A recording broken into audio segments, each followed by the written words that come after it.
جان و خرد، که از این برتر اندیشه بر نگذرد. خداوند نام و خداوند جا، خداوند روزیده رهنما.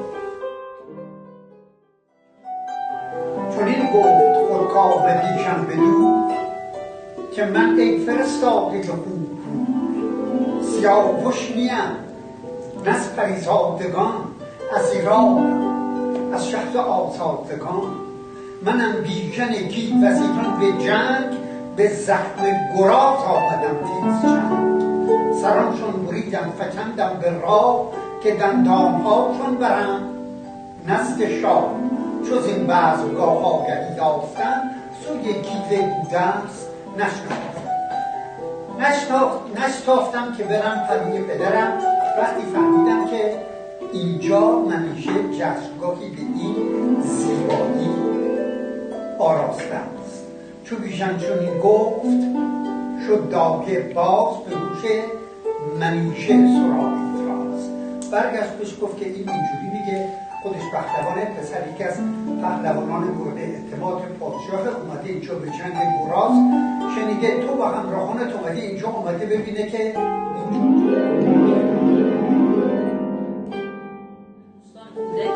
باید زحمتشو بکشن، بخونن جلوی دوربین، فیلم ضبط شدهشو بفرستن به همون شماره واتساپی که توی تصویر میبینین براتون گذاشتیم.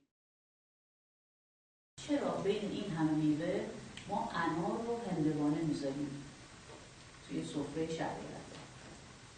سوال خیلی ساده‌ایه که جوابش خیلی ساده نیست. اینجور آغاز میشه. میگه 4 تن از بازرگانان در 1000 دینار شریک بودند و زرها در هم آمیخته در همیانی کردند و همی رفتند که بضاعت می‌خرند. در میان راه به باغی رسید. بدره زر به زنی باغبان سپردند و باغ اندر گشته همی گشتند تا به لب جوی آبی رسیدند و در آنجا بنشستند و خوردنی که با خود داشتند بخوردند. اما یکی از ایشان گفت عطشی با خود دارم، بیایید سر روی خویشتن از این آب روان بشوییم و از آن عطر به کار ببریم. یکی دیگر گفت شانه ضرور است. دیگری گفت از باغبان پرسید شاید شانه داشته باشد. پس در حال یکی از ایشان برخاسته به سوی باغبان رفت و به او گفت بدره زر به من ده. باغبان گفت همه یاران خود حاضر کن و یا اینکه یاران تو مرا آواز دهند و به من بگویند که بدره به تو رد نماید. یا آن مرد در مکانی بودند که باغبان ایشان را میدید و آوازشان را میشنید.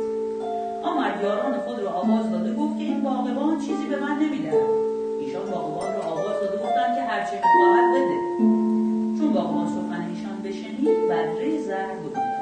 آن مرد بدره بگرفت از باغ به در رفته. چون آمدن او به نزد یاران شد، ایشان به نزد باغبان رفت و گفتند چرا شانه نمیدهید؟ گفت رفیق شما جز بدره زر از من چیزی نخواست و من تا اجازت شما نشنیدم بدره ندادم و او بدره از من گرفته بیرون رفت. چون بازرگانان سخن باغبان شنیدم تپانچه بر سر و روی خویش بدادند. تپانچه منظور سیلی ها، نکنید تپانچه میگیم به معنی تفنگ. باغبان را گرفته و گفتند که ما جز شانه از تو چیزی نخواستیم و رد کردن بدره را اجازت ندادیم. باغبان گفت رفیق شما هرگز به شانه نبود. پس بازرگانان آن زن را گرفته به سوی قاضی بردند. چون در نزد قاضی حاضر شدند برای فرو خواندن، قاضی حکم کرد که باغبان غرامت کشد. آنگاه بازرگانان بر او آویخته بدره زر همی از او خواستند. حالا باید چیکار کنه؟ چون قصه به اینجا رسید بامداد شد و شهرزاد لب از داستان فرو رسید.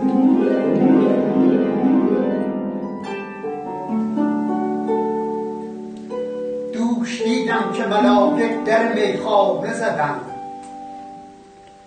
گل آدم بسرشتند و به پیمانه زدند. ساکنان حرم ستر و عفاف ملکوت با من راه نشین باده مستانه زدند. آسمان با رمانت نتوانست کشید، به نام من دیوانه زدم. جنگ 72 ملت همه را بوز بده، چون ندیدند حقیقت ره افسانه زدم.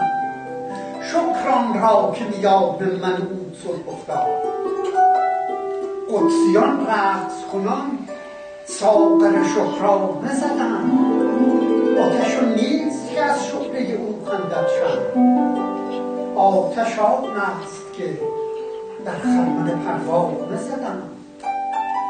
کس چو حافظ نگشاد از سخن نگاه، تا سر زلف ابوسعد سخن شاکه زدم. صادق ندمد تا شب یلدا نرود. بله. یعنی ما امیدوار هستیم که یک صبح صادق خوشی برای همه ایرانیان از فردا شروع بشه در هر جای دنیا که هستن.